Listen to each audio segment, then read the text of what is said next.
देखिए, शरीर के अंदर से आपने अगर जमी हुई गंदगी निकाल दी तो आपकी बॉडी से एक्सेस फैट खत्म हो जाएगा, तो आपका डाइजेशन अच्छा हो जाएगा और खाया पिया शरीर को लगेगा। कुल मिलाकर आप कह सकते हैं कि मोटा इंसान पतला होकर नॉर्मल साइज में आ जाएगा, क्योंकि उसकी बॉडी के ऑर्गन फालतू की चर्बी को हटा देंगे। और कमज़ोर पतला इंसान भी नॉर्मल साइज में आ जाएगा, क्योंकि उसकी बॉडी के ऑर्गन शरीर में मसल्स की कमी को पूरा करके आपको स्वस्थ इंसान बना देंगे। देखिए, इससे सिर्फ यही चेंजेस नहीं आने वाला है, इसके साथ साथ आपकी स्किन ग्लोइंग हो जाएगी और ब्लड में से गंदगी निकल जाएगी, तो आपके फेस से पिंपल्स और दाग धब्बे भी चले जाएंगे और साथ में बाल भी मजबूत हो जाएंगे।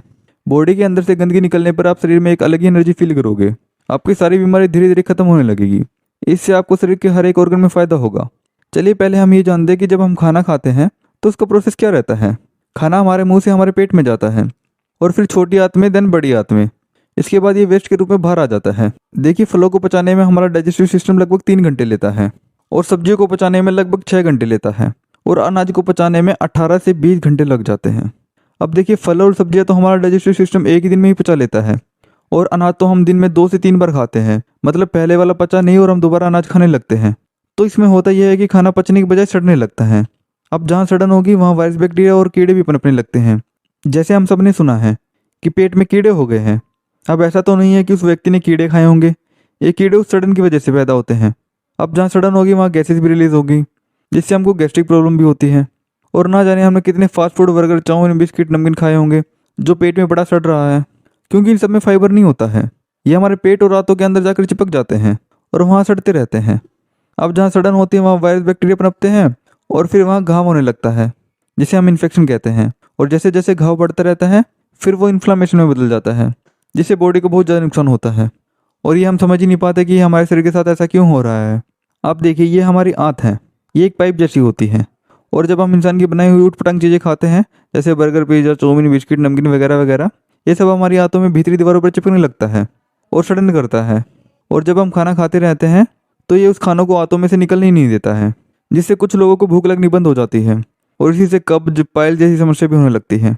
अब ये भी जानिए, जो हमारी छोटी आंत होती है यही खाने को ऑब्जॉर्व करके ब्लड में भेजती है, जिससे हमारे शरीर को एनर्जी मिलती है और हमारे शरीर का विकास होता है। और अगर इसी आंत पर गंदगी जमा होती है तो ये गंदगी को ऑब्जॉर्व करके ब्लड में भेज देता है और फिर ये ब्लड हमारे पूरे शरीर में सर्कुलेट होता है। और अब ये ब्लड में गंदगी हमारे फेस पर जाती है तो इससे फेस पर पिंपल्स और दाग धब्बे होते हैं। और स्किन में रहता है तो वहाँ पर सोराइसिस और स्किन एलर्जी जैसी बीमारियाँ होती हैं। ऐसे ही सारी बीमारियाँ आती हैं। जैसे हार्ट की नसों में ये गंदगी जमती है तो व्यक्ति को दिल की बीमारी होती है। और यही गंदगी किडनी स्टोन, यूटेरस में सिस्ट, फाइब्रोइड्स होने लगती है। और अगर बड़ी आंत में जमने लगी तो उससे होगी कब्ज। और यही गंदगी हमारे रेस्पिरेटरी सिस्टम में जमने लगी तो उससे होगा अस्थमा। और यही गंदगी आर्टरीज में जमने लगी तो होगा कोलेस्ट्रॉल। अब देखिए, अगर आपने ये गंदगी साफ नहीं की और गंदगी बढ़ाते चले गए तो इससे होने लगेगा ट्यूमर और फिर कैंसर। तो इस शरीर का सिंपल सा फंडा है शरीर की सफाई। जैसे हम बाहर से शरीर की सफाई रखते हैं, वैसे ही शरीर की डेली अंदर से भी सफाई होनी चाहिए। अब आपको करना क्या है वो देखिए। पहला तो है शरीर के अंदर जमी हुई गंदगी को बाहर निकालना, और दूसरा है कि ऐसा भोजन खाना जिससे शरीर में गंदगी ना जमे। अब पहला स्टेप है गंदगी निकालने का। अब हम उसको कैसे निकालेंगे तो सुनिए। हमारी बॉडी 24 घंटे काम करती रहती है। हमारी बॉडी के अंदर जो ऑर्गन्स हैं वो पचाने का काम करने के बाद शरीर के अंदर से गंदगी बाहर निकालने में लग जाते हैं। जैसे हम कोई भी काम करते हैं तो उसके बाद सब कुछ समेट कर रख देते हैं, ऐसा ही बॉडी करती है। पर अब बॉडी को तो सफाई करने का काम पेट में पड़े भोजन को पचाने के बाद होता है। अब जब तक ये भोजन रहेगा तो पचाने का काम ही चलता रहेगा, सफाई हो ही नहीं पाएगी। तो इसके लिए आपको करना होगा फास्टिंग। हमारे पहले के समय में हमारे पूर्वज फास्टिंग करते थे। ये जितने भी हम त्योहारों पर फास्टिंग करते हैं वो शरीर के लिए बहुत बढ़िया रहता है। अब समझिए कैसे, इसका मैकेनिज्म समझिए।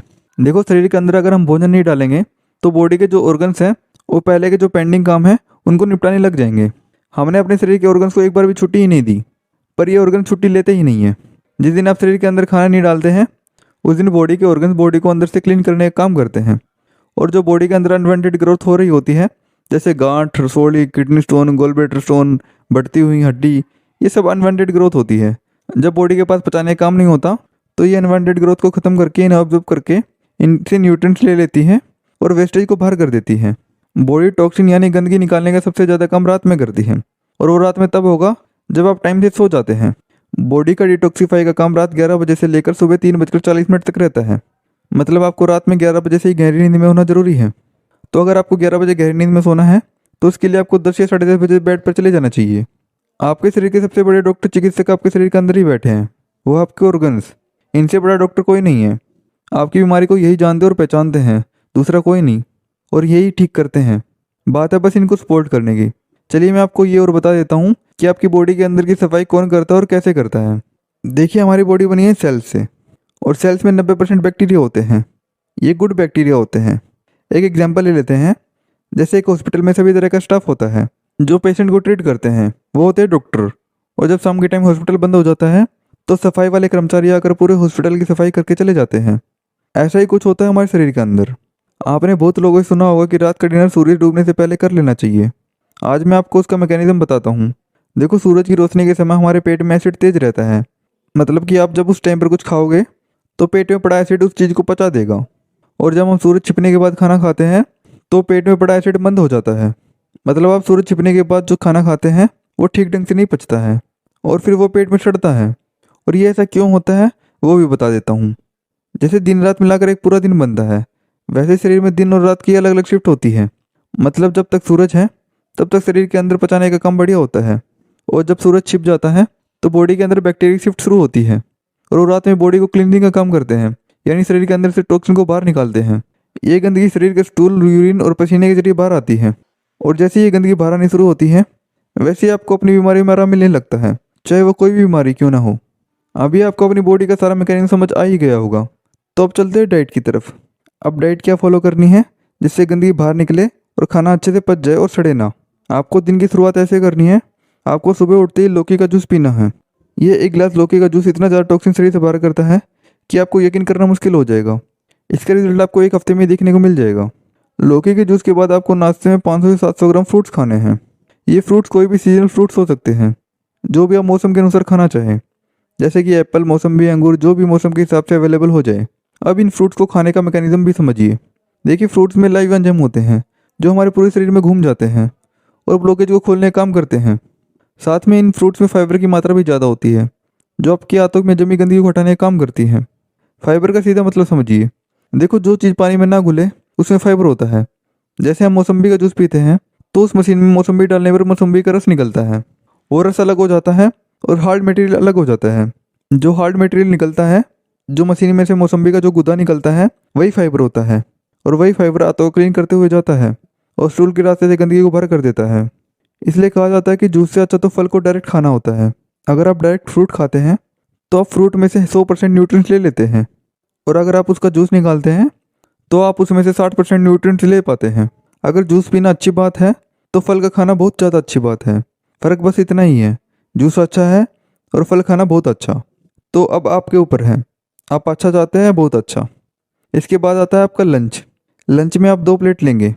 एक प्लेट में 200 ग्राम सैलेड होंगी और दूसरी प्लेट में जो भी आपका भोजन हो, दाल रोटी, वो ले लेंगे। इसमें आप सबसे पहले फर्स्ट वाली प्लेट सैलेड वाली फिनिश करेंगे। इसके बाद दूसरी प्लेट जो आपकी दाल रोटी है वो खाएंगे। और लंच के बाद आपको पानी नहीं पीना है। पानी आपको 1 घंटे बाद ही पीना है, और याद से ज़रूर 1 घंटे बाद पानी पीना है। चलिए अब इस पानी का मैकेनिज्म भी समझिए। देखिए, जब हम खाना खाते हैं तो खाना जब पेट में जाता है तो पेट का एसिड खाने को तोड़कर पचाना शुरू कर देता है, और उस दौरान अगर पानी पी लेते हैं तो एसिड मंद पड़ जाता है, जिससे ज़्यादातर खाना पच नहीं पाएगा और वहीं सड़ता रहेगा। इसलिए पानी 1 घंटे बाद पीना चाहिए, क्योंकि जब पेट का एसिड उसको पेस्ट जैसा बना देता है तो उसको आगे धकेलने के लिए बॉडी को पानी की ज़रूरत पड़ती है। और जैसे ही हम पानी पीते हैं तो बॉडी साथ में डाइजेस्टिव जूसेस को भी छोड़ देती है, जिससे खाना बढ़िया पचता है। तो पानी का मतलब भी समझा दिया है। अब आते हैं हम डिनर पर। डिनर का जैसे मैंने बताया था कि सूरज छिपने से पहले करना है, तो आपको सूरज छिपने से पहले डिनर करना है, और प्रोसेस वही रहेगा जो आपने दिन में किया था। पहले सैलेड, फिर डिनर, और साथ में आप लंच और डिनर के बाद 50 ग्राम गुड़ खा सकते हैं। उससे आपका खाया हुआ खाना बहुत तेज़ी से और बहुत बढ़िया पचता है। गुड़ आपको ऐसा लेना है जैसा फ़ोटो में दिखाया जा रहा है, और ये वाला नहीं लेना है। ये भूरा गुड़ खराब होता है, इसमें काफ़ी सारे केमिकल मिला के इसको भूरा बनाया जाता है, तो इसको कभी मत खाना। गुड़ को डायबिटीज़ पेशेंट भी खा सकते हैं, क्योंकि इसमें फ्रक्टोज होता है जो आसानी से पच जाता है और ये नेचुरल है। पर डायबिटीज़ वाले पेशेंट रात में त्रिफला लेते रहे। ये तो हो गया आपका दिन का रूटीन, ये आपको फॉलो करना है। इसके अलावा अगर आपको कुछ खाना है तो एक्स्ट्रा फ्रूट खा सकते हैं, और कुछ नहीं। अब आते हैं वीकली में।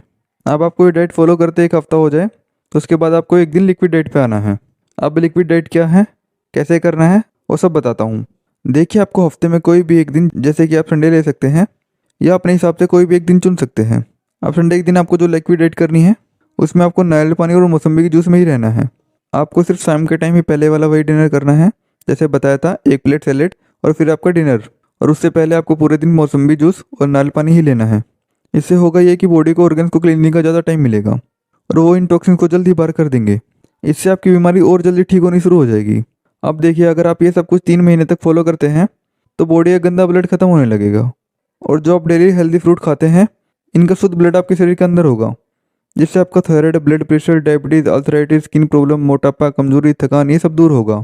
मैं आपको इस बात की गारंटी देता हूँ कि ये सब फॉलो करने के बाद आपको बहुत ही बेहतरीन रिजल्ट देखने को मिलेगा। ये सब कुछ हमने काफ़ी पेशेंट से फॉलो करवा कर काफ़ी पेशेंट को ठीक किया है। हमने ये वीडियो आप लोगों के लिए बहुत ही मेहनत से बनाई है। तो इस वीडियो को एक लाइक करके चैनल को सब्सक्राइब जरूर कर देना और अपने दोस्तों और घर के लोगों के साथ ये वीडियो जरूर शेयर करना, क्योंकि हेल्थ ही सबसे बड़ा धन है। तो मिलते हैं नेक्स्ट वीडियो में। तब तक आप कम से कम 1 वीक के लिए इसको जरूर ट्राई कीजिएगा, क्योंकि 1 वीक में ही आपको रिजल्ट देखने को मिल जाएगा। धन्यवाद।